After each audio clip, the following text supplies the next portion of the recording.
Hello friends, मेरा नाम है सृष्टि गुप्ता और मैं स्वागत करती हूँ आपका अपने चैनल शिक्षा मंत्र में। दोस्तों, हम लोग डिस्कस कर रहे थे सिविक्स की 6th स्टैंडर्ड की book. This is 6th standard civics book. Okay, civics की बुक है ये। और सिविक्स की बुक में आज हम डिस्कस करेंगे chapter number 2, diversity and discrimination. इसमें हमने डाइवर्सिटीज़ के बारे में लास्ट चैप्टर में बात की थी। आज हम डाइवर्सिटी एंड डिस्क्रिमिनेशन दोनों के ही बारे में बात करेंगे। चलिए इस चैप्टर को शुरू करते हैं बिना टाइम को वेस्ट करे हुए। In the previous chapter, you have discussed the meaning of diversity. Sometimes people who are different from other are treated, teased, laughed at, or not included in a certain activity or group. देखिए, diversity और discrimination की हम बात कर रहे हैं, तो आपको मैं कुछ चीज़ें बड़ी सिंपल वे में समझाती हूँ। डाइवर्सिटी हमने पिछले चैप्टर में पढ़ी थी। अलग अलग लोगों का रहना, बदलाव, किस तरीके से वो रहते हैं, अलग अलग लोगों की भाषाएं, रिलीजियस प्रैक्टिसेस, सब चीज़ अलग होती हैं। ठीक है। अब ऐसा क्या होता है ना कि हमारे देश में अक्सर ये देखा जाता है कि जब कोई डिफरेंट होता है तो उसको हम अलग तरीके से बिहेव करते हैं उनके साथ। या तो उन्हें चिढ़ाया जाता है, टीज़ किया जाता है, या उन्हें हम ज़्यादातर इंक्लूजन नहीं देते या उनका मजाक बनाया जाता है, विच is very bad. So we feel hurt, angry, helpless and sad when friends or the other treat us in such a way. और obvious बात है, अगर कोई हमें इस तरीके से treat up करेगा तो हमें वो अच्छा बिल्कुल भी नहीं लगेगा. So have you ever wondered why this happened? अब ये चीज़ होती है, ये हम आम जिंदगी में देखते हैं कि हम अलग लोगों के साथ ज़्यादा बेहतर तरीके से व्यवहार नहीं करते हैं. ठीक है। अलग होने का मतलब यहाँ पर बिल्कुल भी ऐसा नहीं है कि फिजिकल अपीयरेंस कुछ अलग होगा। फिजिकल अपीयरेंस सबका सेम होता है। We all are human being और हम कहीं ना कहीं बिल्कुल सिमिलर से दिखते हैं, राइट। बस डिफरेंसेस कहाँ आ जाते हैं? बोलने के ढंग में, भाषा में, प्रोनाउंसिएशन में, उनकी एक्सेंट में, इन सब चीज़ों में फ़र्क आ जाता है और इसी फ़र्क को हम इतना बड़ा बना देते हैं. Okay, now in this chapter we will try and explore how such experiences are related to the society we live in. We will look at how they are connected to the inequalities that exist around us. देखिए, inequalities exist around us, ये आपकी book में भी दिया है. So आप ये कहेंगे कि हमारा देश में संविधान हमारा कहता है कि we all are equal और उसी तरीके से हम चलते भी हैं, लेकिन हमारे यहाँ inequalities exist करती है और उस इनइक्वालिटी को हम किस तरीके से टैकल करते हैं अपनी रोज़ की ज़िंदगी में, आज हम इसके बारे में समझेंगे. आगे बढ़ते हैं. Difference and prejudice. Prejudice word का मतलब मैं आपको चैप्टर में आगे बताऊंगी. डिफरेंस के बारे में हम यहाँ पर बात करते हैं. डिफरेंस का सिंपल मीनिंग होता है अलग होना. अलग होना, किसी भी तरीके से, किसी भी सूरत में अलग चीज़ों को अलग करना या अलग तरीके से देखना. जैसे आप इस पिक्चर में देख सकते हैं, यहाँ पर कुछ लड़कियाँ हैं, कुछ लड़के हैं, कुछ स्टैंड है. देखिए, सब खड़े हुए हैं बट वो व्हील चेयर पे हैं. That means he specially abled person, right. किसी के बाल बड़े हैं, किसी के बाल छोटे हैं, किसी ने कपड़े अलग तरीके से पहने हैं, किसी ने अलग तरीके से पहने हैं, किसी ने अलग तरीके से पहने हैं, right. Someone is wearing a proper pant and shirt, someone is wearing a lower and t-shirt, someone is wearing सिर्फ एक वेस्ट, एक बनियान और एक निक्कर नीचे पहनी हुई है. सो इस तरीके से अलग अलग किस्म के लोग आपको यहाँ पर दिख रहे हैं. ठीक है. तो ये जो डिफरेंसेस है हमारे बीच में, ये क्या है और क्यों है? There are many things that make us what we are. See, this is very important to understand कि आज हम जो कुछ भी है उसके लिए बहुत सी रीजंस है. बहुत से आप बोल सकते हैं रीज़न ऐसे हैं जो पहले हुए थे जिसकी वजह से आज हम ऐसे हैं. आज हम ऐसे हैं मतलब हमारी भाषा ऐसी है, हमारा एक्सेंट ऐसा है, हम किस तरीके से खाना खाते हैं, किस तरह का खाना खाते हैं, किस तरह के कपड़े पहनते हैं, ये सब बहुत सी चीज़ों की वजह से आज ऐसा है. Okay, how we live, the language we speak, what we eat, what we wear, the games we play and the things we celebrate. All of these are influenced both by geography and history of the place we live. यानी कि ये सब किस पे depend करता है? ये सब डिपेंड करता है किसी भी जगह की जोग्राफी, यानी कि किस जगह आप रह रहे हैं. आप अक्सर देखते हैं ना कि माउंटेन्स पे रहने वाले, हिल एरिया में रहने वाले लोग अलग होते हैं, उनके बजाय जो प्लेन एरियाज़ में रहते हैं, उनके पहनावे अलग होते हैं, उनके खाने पीने के तरीके अलग होते हैं, उनकी भाषाएं अलग होती है। सिमिलरली अगर हम हिस्ट्री की बात करें तो हिस्ट्री के अंदर भी हम जा सकते हैं, भाई को हमारी हिस्ट्री कहाँ की है, मतलब अगर हमारे पूर्वज किसी गांव देहात के थे तो हमारे भाषा के अंदर वो एक्सेंट आ जाता है, राइट। जैसे हरियाणा के लोग एक अलग तरीके से बोलते हैं, पंजाब के लोग अलग तरीके से बोलते हैं, चाहे वो सारे क्लब हो के एक ही जगह में रह रहे हो, लेकिन उनके बोलने में वो एक्सेंट आ जाता है। तो हिस्ट्री, उनकी पुरानी प्राचीन हिस्ट्री कहाँ से आई है ये भी डिपेंड करती है कि किस तरह के कपड़े आज आप पहनते हैं, किस तरह की भाषा आप बोलते हैं, किस तरीके का खाना आप खाते हैं। Okay, so you will get an idea on how diverse India is if you look even briefly at the following statements. और अगर आप नीचे दी हुई स्टेटमेंट्स को देखेंगे तो आपको और भी ज़्यादा चीज़ें समझ में आएगी कि इंडिया इतनी डाइवर्स है। आपने अक्सर लोगों को कहता सुना होगा कि इंडिया सबसे ज़्यादा डाइवर्स कंट्री है, और ये इतनी ज़्यादा डाइवर्स क्यों है ये हम समझेंगे इस चैप्टर में। That there are 8 major religions in the world. देखिए, वर्ल्ड में हम बात कर रहे हैं, इंडिया की नहीं, वर्ल्ड में 8 रिलीजन्स है, 8 प्रकार के रिलीजन्स है, ठीक है। और इन 8 के 8 प्रकार के रिलीजन्स इंडिया में वैलिड हैं और लोग उन्हें एक्सेप्ट करते हैं। Every single one of them is practised in India.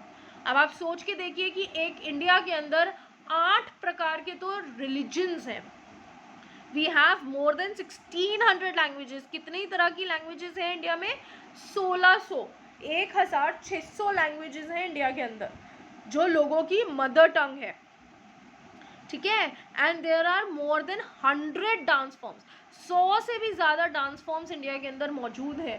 सो आप देख सकते हैं इतनी ज़्यादा डाइवर्सिटी है, इतनी ज़्यादा चीज़ें हमारे देश में हैं अलग अलग तरह की, इतने ज़्यादा डाइवर्सिटीज़ हैं जिसकी वजह से ये डिफरेंसेस जो हैं हमने क्रिएट कर लिए हैं। Yet this diversity is not always celebrated. और इस डाइवर्सिटी को बजाय सेलिब्रेट करने के कि हमारे पास इतना कुछ है हमारे देश में, हम उससे कहीं ना कहीं टूटते जा रहे हैं। So this is because we feel safe secure with people who look, talk, dress and like think like us, ठीक है। सो अब ये ऐसा क्यों है कि इस चीज़ को हम सेलिब्रेट करने की बजाय इससे टूट रहे हैं, इससे अलग हो रहे हैं, क्योंकि हमें एक फील सेफ है। मतलब हम लोग को लगता है कि जिन लोगों से हमारी अच्छी बनती है, या जो लोग हमारी तरह खाना खाते हैं, या जो लोग हमारी तरह कपड़ा पहनते हैं, हमें उनके बीच में एक तरीके की सेफ्टी फील होती है, हम सिक्योर फील करते हैं उन लोगों के बीच में जो हमारी तरह बोलते हैं, हमारी तरह कपड़े पहनते हैं, हमारी तरह रहते हैं, राइट। बजाय किसी डिफरेंट पर्सन से बात करने के हम प्रेफर करते हैं उन लोगों से बात करना, और यहीं पर ही ये डिफरेंसेस क्रिएट हो जाते हैं। Sometimes we meet people who are very different from us, we may find them strange and unfamiliar. और ये जो दो वर्ड्स हैं हम उन लोगों को दे देते हैं जो हमसे थोड़े भी अलग हैं। वो गलत नहीं है, पर वो सिर्फ अलग है। ओके, सो वो अलग है इसीलिए वो स्ट्रेंज है, और हम उन्हें अनफेमिलियर कर देते हैं कि भाई वो हमसे अलग है, वो हमसे बिल्कुल अनजान है, तो हम उन्हें स्ट्रेंज बोल देते हैं। वो हमसे बिल्कुल अनफेमिलियर है, यानी कि वो हमारे बीच में फैमिलियर नहीं हो पाते, हमसे इतना घुल मिल नहीं पाएंगे, इसलिए हम उन्हें पहले ही अलग कर देते हैं बजाय उन्हें पहले अपने अंदर इंक्लूड करने के। At times we may not understand or know the reason why they are different from us। और एक टाइम था जब हमें ये चीज़ पता ही नहीं होती है कि वो हमसे अलग भी क्यों है, क्योंकि हम वो जानने की कोशिश ही नहीं करते, हम अपने आप को पहले ही रिस्ट्रिक्ट कर देते हैं। So people also form certain attitudes and opinions about the others who are not like them. और ये बड़ा कॉमन प्रोसेस है जो हम लोग अक्सर करते हैं कि हम पहले से ही कुछ पर्टिकुलर एटीट्यूड, एक पर्टिकुलर ओपिनियन बना लेते हैं किसी भी इंसान के बारे में कि अगर वो ऐसा है, वो ऐसा दिखता है, या उसने अच्छे कपड़े नहीं पहने हैं तो दैट मीन्स वो अच्छा नहीं है, हमें उससे बात अच्छी नहीं करनी चाहिए। ओके, सो ये जो ओपिनियंस, ये जो एटीट्यूड्स हम पहले से ही बिल्डअप कर लेते हैं, which is very very wrong for our society. Okay, आगे बढ़ते हैं।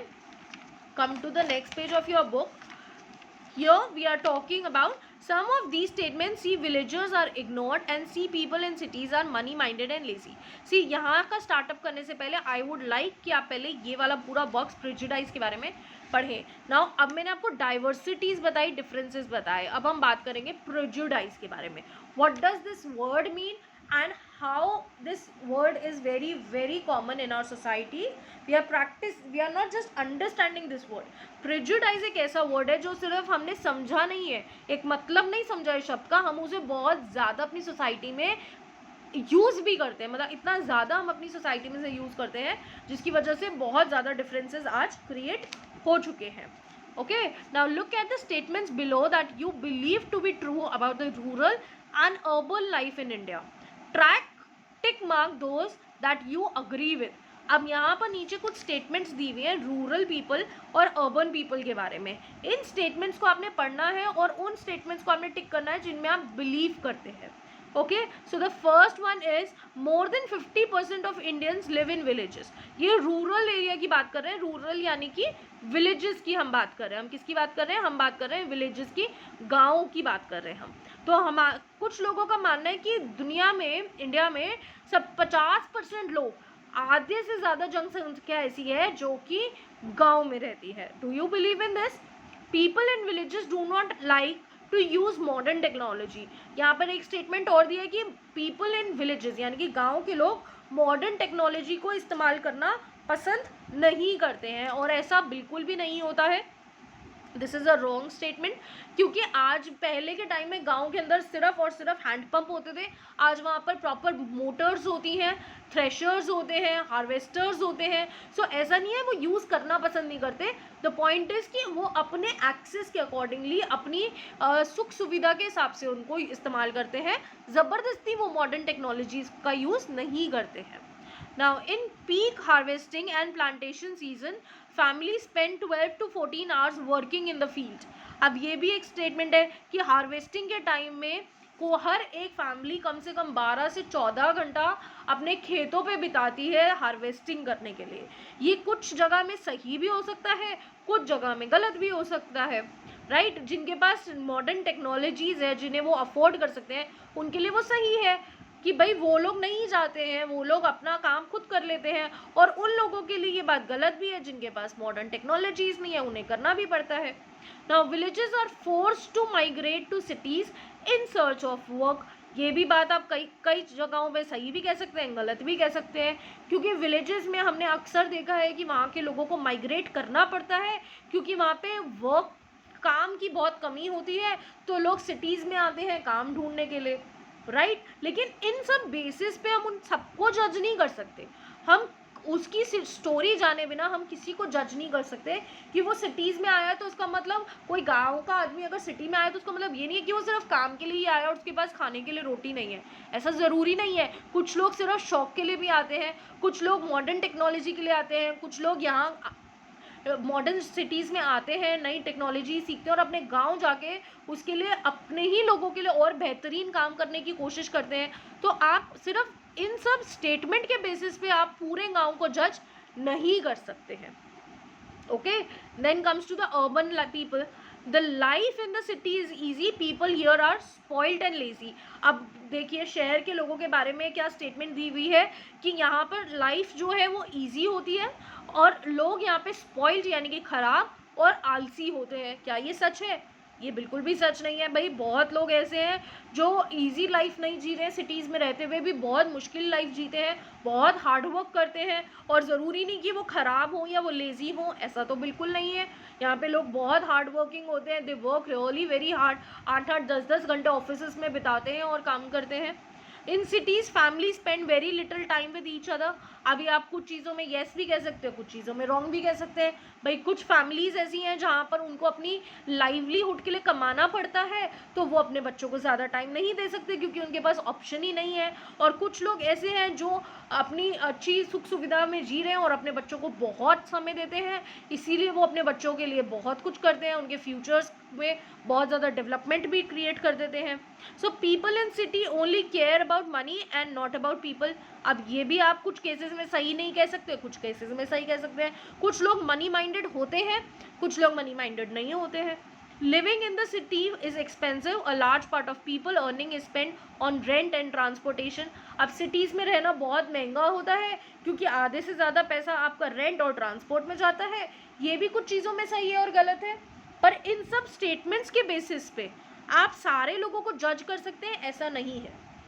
ओके सो यहाँ पर यही चीज़ समझाना चाहा है कि सिचुएशन टू सिचुएशन आप हर इंसान की ज्योग्राफी और हिस्ट्री को समझे बिना आप उनको जज नहीं कर सकते कि वो कैसे हैं या वो क्यों यहाँ पर है. Okay, now some of these statements see villagers as ignorant and see people in cities as money minded and lazy. अब यहाँ पर इन स्टेटमेंट से हमें क्या मिला समझने को कि कुछ लोगों का कहना है कि जो विलेजर्स होते हैं, गांव के लोग होते हैं, वो इग्नोरेंट होते हैं, वो ज़्यादा चीज़ों में ध्यान नहीं देते, और जो सिटी के लोग होते हैं वो मनी माइंडेड बहुत होते हैं और आलसी बहुत होते हैं, लेजी होते हैं. अब ये दोनों ही चीज़ें गलत है. When our opinions about certain people are always negative, seeing them as lazy, stingy as some of these statements, then these become prejudice that we carry about them. So आप समझ रहे हैं, ये एक prejudice है जो हम अपने साथ कैरी कर रहे हैं उन लोगों के लिए जिनके बारे में हमने पहले से ही नेगेटिव थॉट्स बना लिए. मतलब हमने जाना नहीं, पहचाना नहीं, उनकी स्टोरी जानने की कोशिश नहीं की और हमने पहले ही उनके लिए अपने माइंड में नेगेटिव थॉट्स बना लिए हैं. हम उनके लिए जो थॉट्स, नेगेटिव थॉट्स लेके चल रहे हैं, that is called prejudice. Prejudice means to judge other people negatively और see them as inferior. So prejudice का मतलब क्या हो गया कि और लोगों को नेगेटिवली देखना और उन्हें पहले से ही अपने से inferior समझ लेना, अपने से नीचे समझ लेना, उसका मतलब होता है prejudice. When we think that only one particular way is the best and right way to do things, we often end up not respecting others who may prefer to do things differently. अब ये line आपको समझना भी ज़रूरी है और अपने बच्चों को समझाना भी ज़रूरी है कि अक्सर क्या होता है कि कोई इंसान काम कर रहा है, एक काम है, एक सिंपल वर्क है, इस पेंसिल को यहाँ से यहाँ रखना. अब ये काम मैं इसको ऐसे भी रख सकती हूँ, मैं अपने सेकेंड हैंड का भी इस्तेमाल कर सकती हूँ. So that does not mean कि वो काम गलत है. ठीक है, अगर मैं उस काम को राइट हैंड से कर रही हूँ और कोई बच्चा उस काम को लेफ्ट हैंड से कर रहा है, मतलब किससे है? काम होने से, काम सही होने से. ठीक है, सो अगर कोई बच्चा राइट हैंड से लिख रहा है और कोई बच्चा लेफ्ट हैंड से लिख रहा है तो दोनों ही सही हैं. ज़रूरी नहीं है कि हम राइट हैंड से लिखते हैं और दूसरा लेफ्ट हैंड से लिख रहा है तो जो लेफ्ट हैंड से लिख रहा है वो गलत ही है. That is wrong. ये ओपिनियन रखना, ये थिंकिंग किसी के लिए ये नेगेटिव सेंस रखना गलत है. That we are white and the other people are look black, यानी कि अगर उनका रंग डार्क है या काला है तो हम ये समझे कि नहीं वो तो बहुत गरीब ही होगा, वो तो बहुत बुरा ही होगा. ऐसी सोच, ऐसी ओपिनियन रखना गलत है. ये चीज़ आपको अपने बच्चों को सिखानी चाहिए. This is a very very important thing. एक मॉरल टॉपिक होता है जो आपको अपने बच्चों को सिखाना चाहिए कि डाइवर्सिटीज़ होना, एक डिफरेंसेस होना कभी भी गलत नहीं होता, वो अच्छी चीज़ है, आप उसे एक्सेप्ट करें.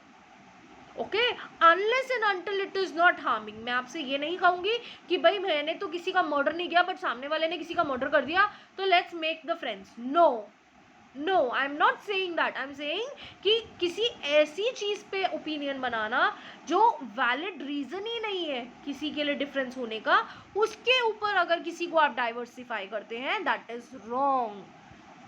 For example, if we think that English is the best language and other languages are not important, we are judging these other languages negatively. As a result, we might not respect people who speak languages other than English. यानी कि अगर हमारी जो सोच है, जो बड़ी common सोच है इंडिया में कि English is the best language और जिसको इंग्लिश नहीं आती है वो बहुत ही बेकार है या वो बिल्कुल पढ़े लिखे नहीं है या उनको बिल्कुल भी ज्ञान नहीं है, ये सोचना या किसी के साथ ऐसा बर्ताव करना बेहद गलत है.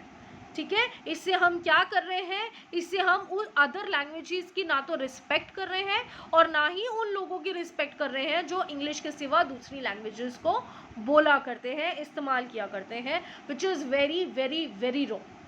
Okay, so if a person is speaking in English, that is also good. If a person is not speaking in English, that is also good enough.